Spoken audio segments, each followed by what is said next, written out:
Hey there, everybody. Good morning. This is Brandon Griffin, aka the Realty Resource, and this is The Rooster, weekly segment where I'll give you everything relevant in real estate. And let's get started. All right, showings are back. Turns out when you are allowed to show, a lot of people do. So since our showing moratorium has been lifted, there's a lot of pent-up activity that's going on. So it's a really good indication that we have a very strong recovery here in the housing market. There are still restrictions in the way that we do it. Everything's changed around. So I would highly suggest talking to your agent about how that looks. There's a lot less opportunity to show in terms of how many people can see a given house in a given time period.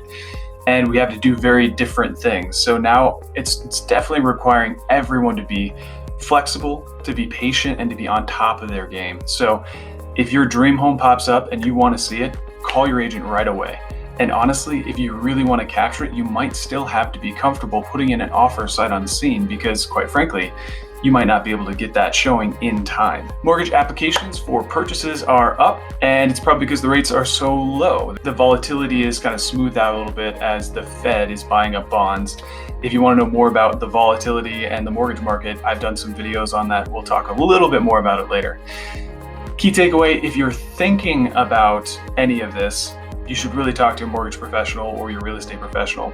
If you're absolutely sure you want to go ahead with some sort of purchase or refi, I would say don't wait for rock bottom rates. If you're trying to time the bottom, you're probably going to get burned. If it makes sense for you by the numbers and it achieves your goals, move forward.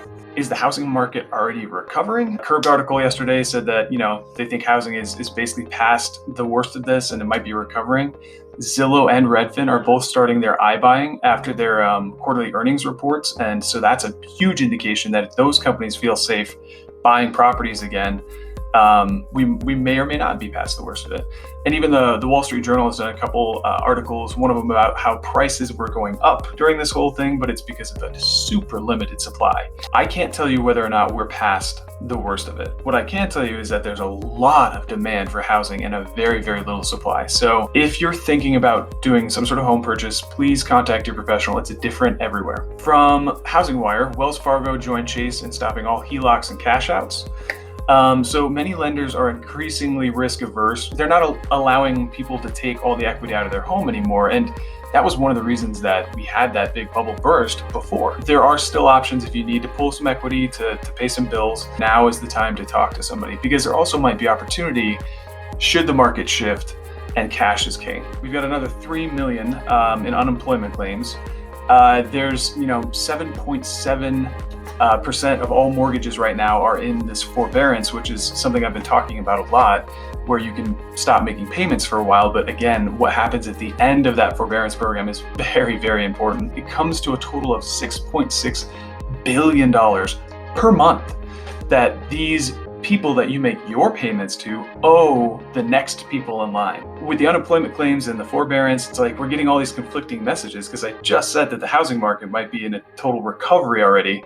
But truly what is going to matter is going to be how long we keep this up and then how we recover. And for anyone listening to this, how do you make decisions about what it is that you want or need to do, right? 2 big takeaway tips. 1, if you have plans or concerns, call your trusted professional now. Mortgage professional, real estate professional.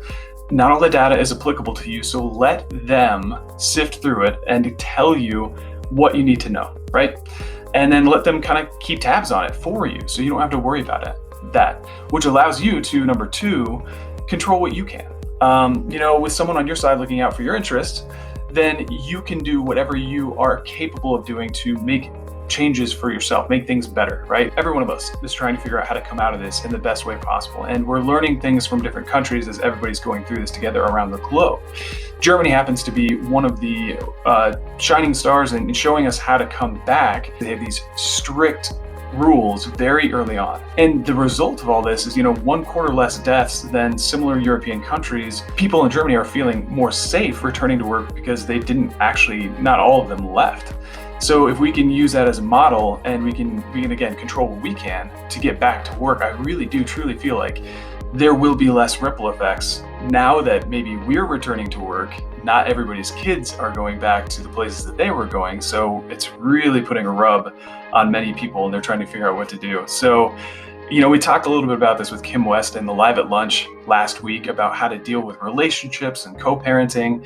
But I put up a couple articles that are really good from the Wall Street Journal about things that you can do to help entertain your kids and great ways to work at home. We're all in this together, so share ideas, be a community and support each other to the best of your ability. And lastly, but certainly not least, today is ending, National Nurses Week. And I don't know if you know me, but my wife is a nurse. And so I just want to say thank you so much to our medical professionals. They are truly on the front line. They are the first wave. And so they're dealing with what they have to deal with. And honestly, that happened to my wife. She brought COVID home from work to our house. It got to our family. And for the last month, we've been isolated. And it's been really tough. But I think the hardest part too is now going back. She's been cleared, everything's good, we're all safe and healthy, and all she wanted was a massage. She wanted to go get a massage from Massage Envy, I'm gonna call it out, and they said no, because she's been around COVID people. I just can't believe that. So please, please, please, if you know a nurse, not give them a big hug, but maybe a virtual high five. We owe them so much, and I love my wife. She's probably gonna watch this. I'm gonna cry if I keep talking. So anyway, that's it for this week. So have a good one, and we will see you next week. Please like, follow, subscribe, and we'll keep this info coming. All right, thank you. Have a good one.